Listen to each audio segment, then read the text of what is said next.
राजा विक्रमादित्य विद्वान, साहसी, दानवीर एवं न्यायप्रिय राजा थे। एक दिन उनके दरबार में दो व्यक्ति आए। प्रणाम महाराज, हमने आपका बहुत नाम सुना है, इसलिए हम दोनों आपके पास सही न्याय की इच्छा से आए हैं।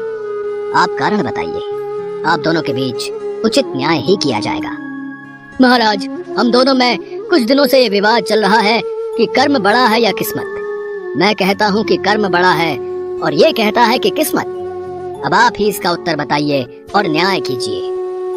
दोनों व्यक्तियों की बात को सुनकर राजा विक्रमादित्य सोच में पड़ जाते हैं और वो उन दोनों व्यक्तियों से कहते हैं, आप दोनों के इस प्रश्न का उत्तर देने के लिए मुझे समय चाहिए। आपके इस प्रश्न का उत्तर मैं 6 माह के पश्चात दूंगा।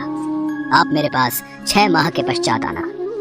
ठीक है महाराज, हम आपसे ठीक 6 माह के पश्चात ही मिलेंगे।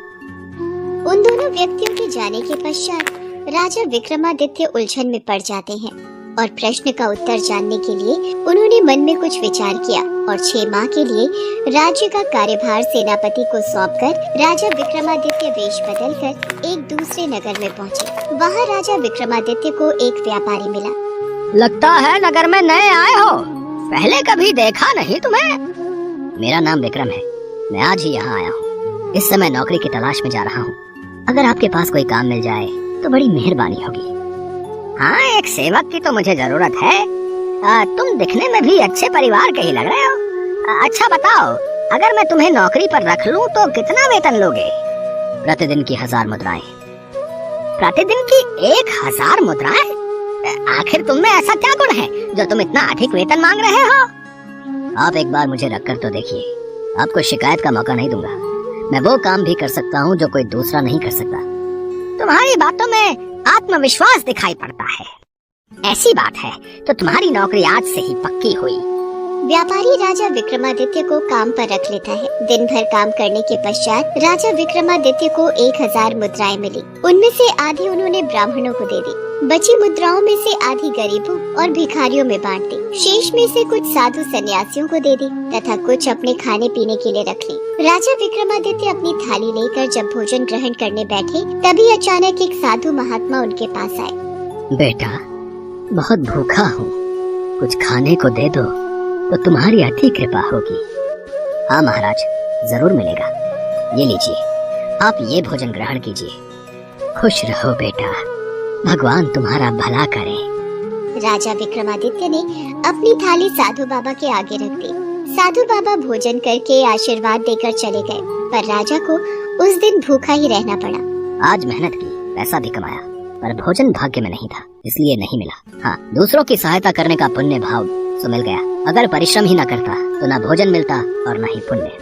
राजा विक्रमादित्य अभी ये सब सोच ही रहे थे कि तभी वो व्यापारी उनके पास आता है और उनसे कहता है, विक्रम, तुम अपना भी जरूरी सामान बांध लो, हमें समुद्र पार दूसरे देश की यात्रा पर जाना है और मैं चाहता हूँ कि तुम भी मेरे साथ ही चलो।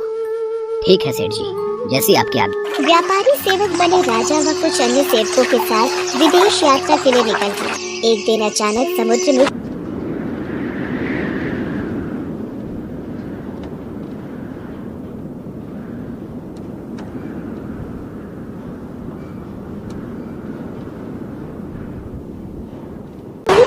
तूफान थम गया। तूफान रुक गया है, अब हमें आगे बढ़ना चाहिए।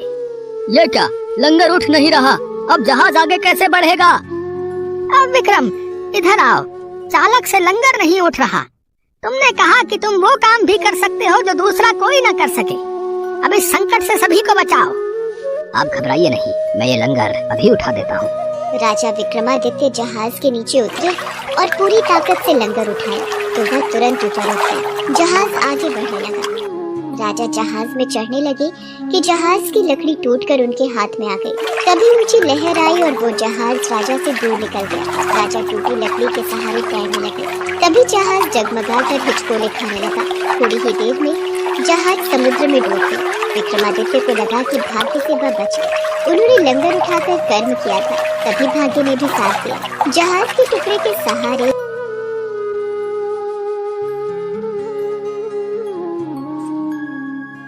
सुनो भाई, ये पूरे नगर में उदासी कैसी? जिस राज्य की राजकुमारी आज रात 12 बजे मरने वाली हो, उस राज्य में शोक नहीं होगा तो और क्या होगा? मैं कुछ समझा नहीं श्रीमान। हमारी राजकुमारी के भाग्य में लिखा है कि आज रात 12 बजे एक सांप के काटने से उनकी मृत्यु हो जाएगी। मुझे यहाँ के राजा से मिलना है। राजा विक्रमादित्य को नगर के राजा के पास लेकर जाता है। महाराज, आप इस दुविधा से मुक्त हो सकते हैं। आप रात 12 बजे तक जैसा जैसा मैं कहता हूँ वैसा वैसा कीजिए। अगर तुम हमारी ये विपदा दूर कर दो तो हम तुम्हें मुंह मांगा इनाम देंगे। महाराज, जितना हो सके आप आज राजकुमारी के हाथों दान पुण्य कर्म करवाइए। पर दान पुण्य कर्म से ये समस्या टल जाएगी। महाराज, दान पुण्य और अच्छे कर्म हमारा वर्तमान और भविष्य तय करते हैं। हमें भविष्य की चिंता में वर्तमान के कर्म नहीं छोड़ने चाहिए। हमारा वर्तमान ही हमारा भविष्य तय करता है। राजा विक्रमादित्य के कहने पर राजा ने राजकुमारी के हाथों दान पुण्य करवाना आरंभ कर दिया। राजकुमारी सैनिकों के साथ नगर में हर व्यक्ति को दान में अनाज, कपड़े, धन, सभी सहायक वस्तुएं आदि बांट रही थी कि तभी राजकुमारी की नजर एक नेवले और सांप पर पड़ती। हे भगवान, लगता है आज ये नेवला इस सांप को मार ही डालेगा। सिपाही, इस सांप की जान बचाओ, नेवला इसे घायल कर देगा। सिपाहियों ने भाले दिखाकर उस नेवले को डरा दिया, जिससे वो सांप को छोड़कर भाग गया। वो हल्का जख्मी हो गया था। राजकुमारी उसके पास आई। सांप की चोट लगी है पर घाव ज्यादा गहरा नहीं है, कुछ दिन में ठीक हो जाएगा। सिपाही, इस सांप के लिए किसी कटोरे में थोड़ा दूध लेकर आओ। सांप भूखा था, उसने जल्दी जल्दी सारा दूध पी लिया। कुछ देर बाद सांप की माँ वहाँ आ जाती है। आज तुमने मेरी पुत्री की जान बचाई है, जीती रहो बेटी, ईश्वर तुम्हें लंबी आयु दे। जैसे ही नागिन राजकुमारी को लंबी आयु का वरदान देती है, उसी समय राजा विक्रमादित्य महाराज के साथ वहाँ पहुँच जाते हैं। राजा विक्रमादित्य का प्रणाम स्वीकार कीजिए। आपने अनजाने में ही इस बच्ची को दीर्घायु का वरदान दे दिया, जो कि आज रात 12 बजे एक सांप के काटने से मरने वाली थी। शायद इसका भाग्य अच्छा है कि रात 12 बजे से पहले मेरे द्वारा वरदान मिलने से इसकी मृत्यु टल गई तथा इसके भाग्य के साथ इसके अच्छे कर्मों ने भी इसका साथ दिया। तभी वहाँ वो सांप आ जाता है जिसके द्वारा राजकुमारी की मृत्यु लिखी थी। मेरी पत्नी सही कह रही है, हमारा जीवन भाग्य और कर्म दोनों पर ही निर्भर है। अब मैं इस बच्ची की जान नहीं लूंगा। इसके भाग्य में दीर्घायु होने का वरदान प्राप्त था। नाग नागिन अपने बच्चे को लेकर लौट जाते हैं। आज आपके ही कारण मेरी पुत्री की जान बच गई। आप जरूर ही कोई भले मानस दिखाई पड़ते हैं। मुझे अपना परिचय दीजिए। मैं राजा विक्रमादित्य हूँ। जहाज डूबने के कारण। और फिर राजा विक्रमादित्य राजा को अपनी सारी कहानी बताता है। आप चिंता मत करो, हमारे पास एक जादू की घोड़ी है। वो उड़कर दुनिया के किसी भी कोने में जा सकती है। आप उस पर बैठकर समय से अपने देश लौट जाएंगे। और फिर राजा विक्रमादित्य जादुई घोड़ी पर विक्रमादित्य ने दोनों व्यक्तियों को महल में बुलाया। आपके प्रश्नों का उत्तर मुझे मिल गया है। भाग्य और कर्म दोनों ही साथ साथ चलते हैं। ये एक ही गाड़ी के दो पहिए हैं। अगर भाग्य साथ दे किंतु कर्म ना करो तो कुछ भी प्राप्त नहीं होता। इसी तरह यदि कर्म करो पर भाग्य साथ न दे तब भी कुछ हासिल नहीं होगा। दोनों व्यक्ति राजा का उत्तर सुन संतुष्ट हो।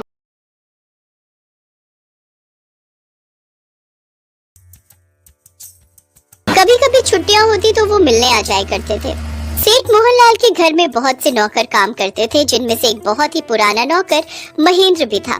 मोहनलाल अपने सभी नौकरों का बहुत ख्याल रखते थे। सेठ मोहनलाल को अपने नौकर महेंद्र पर बहुत विश्वास था। महेंद्र भी मोहनलाल का बहुत ख्याल रखता था, ऐसा मोहनलाल को लगता था। पर सच तो ये था कि महेंद्र अपनेपन का नाटक करते करते मोहनलाल को धोखा दे रहा था। हो गई आपकी पूजा? जय सीताराम बाबूजी। जय सीताराम वीरेंद्र बेटा, ये लो प्रसाद। बेटा, पूजा तो थोड़ी देर की होती है, पर सीताराम तो मेरे मन में रहते हैं। मेरे मुख पर उनका नाम रहता है। आप ठीक कह रहे हो बाबूजी। अच्छा, मैं आपके लिए बढ़िया सी चाय बना कर लाता हूँ। सेठानी के जाने के बाद तुम मेरा कितना ख्याल रखते हो वीरेंद्र। अवनीश और रजनी कई बार फोन करके पूछते रहते हैं, तो मैं यही कहता हूँ कि मेरा बेटा मेरी बहुत सेवा कर रहा है। मोहनलाल को वीरेंद्र पर बहुत विश्वास था। जब भी उनके बेटे अवनीश और बेटी रजनी का फोन आता तो वो उनसे वीरेंद्र की बहुत तारीफ करते। मोहनलाल को ये आभास भी नहीं था कि वीरेंद्र उन्हें गलत दवाइयाँ दे रहा है। सेठ जी, आपकी दवाई का समय हो रहा है। मैं आपकी दवाई जो खत्म हो गई थी वो ले आया हूँ। आप दवाई खा लो। वीरेंद्र बेटा, इस दवाई से मुझे नींद बहुत आती है। आज वैसे भी माल खरीदने के लिए कुछ बाहर से लोग आ रहे हैं, तुम अकेले कैसे संभालोगे? मैं तो ये दवाई खाकर गहरी नींद सो जाता हूँ। पहले तो मुझे ये दवाई खाकर नींद नहीं आती थी। बाबूजी, अब आपकी बीमारी जो है ना धीरे धीरे ठीक हो रही है। इसलिए नींद आने से आपको आराम मिलता है, और अच्छी बात है ना, आप सो जाते हैं तो आपके शरीर को आराम रहता है। चलो अब आप दवाई खा लो। वीरेंद्र को लगता था कि वो धोखा दे रहा है तो उसे कोई नहीं देखेगा। ये तो वीरेंद्र की भूल थी। वीरेंद्र की सारी हरकत तो सीता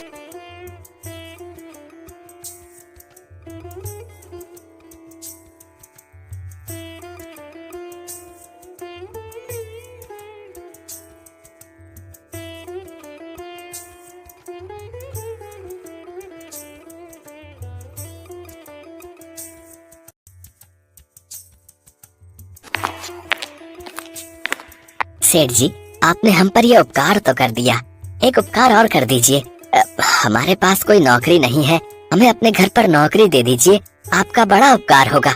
हम वैसे तो नौकरी के लिए ही निकले थे, पर ये गांव हमारे लिए अनजान है, इसलिए सुबह से नौकरी की तलाश में घूम रहे थे।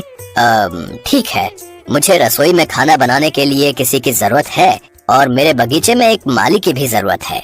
सीता, तुम रसोई का काम संभाल लो, और राम, तुम बगीचे की देखभाल कर लेना। क्यों, ठीक है ना? हाँ हाँ सेठ जी, चिंता मत कीजिए, मैं बहुत अच्छा भोजन बनाती हूँ, आपको मेरे हाथों का भोजन जरूर पसंद आएगा। एक काम करो, वो सामने कमरा दिखाई दे रहा है, तुम दोनों कुछ खा पी कर वहीं सो जाओ। रात बहुत हो चुकी है, कल सुबह से अपने काम पर लग जाना, तब तक वीरेंद्र और बाकी नौकर भी आ जाएंगे।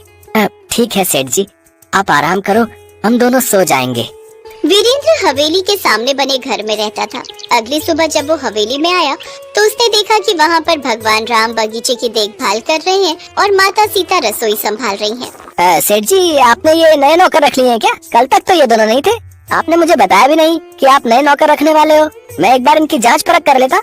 बेटा, दोनों पति पत्नी बहुत भले हैं, मेहनती भी दिखाई दे रहे हैं। सुबह सुबह उठकर सीता ने रसोई संभाल ली, और राम ने भी पूरे बगीचे को देखो कितने अच्छे से साफ कर दिया। हमें अच्छे नौकर मिल जाएं तो इसमें हर्ज ही क्या है। वीरेंद्र को मोहनलाल का नए नौकर रखना अच्छा नहीं लगा। उसने सोच लिया था कि वो बहुत जल्द अपने काम को अंजाम दे देगा। मुझे जल्दी ही कुछ करना होगा। मुझे इस बुढ़े की सारी दौलत को हड़पने की कोशिश बेकार नहीं करनी। मुझे ये काम कुछ ही दिनों में पूरा करना है। वीरेंद्र जो सोच रहा था वो तो हो ही नहीं सकता था, क्योंकि स्वयं भगवान राम और माता सीता अपने भक्त की मदद के लिए पहले ही आ चुके थे।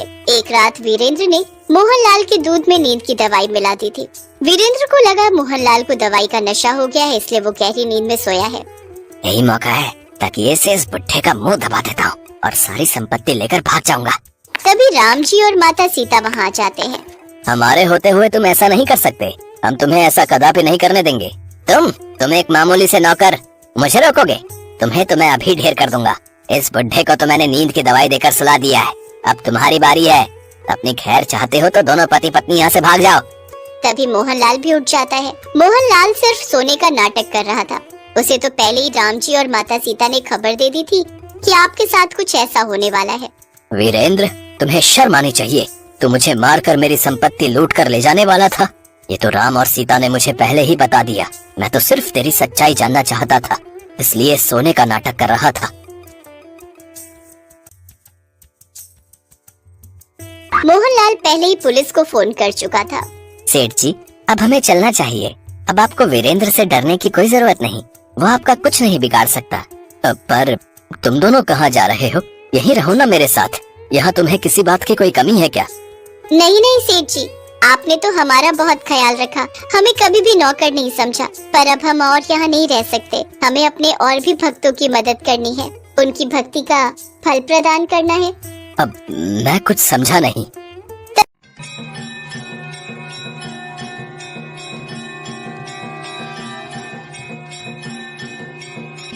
अगले दिन मोहनलाल अपने बेटा बहू और बेटी दामाद को फोन पर सारी बात बताता है, तो वो सब गांव आ जाते हैं। सब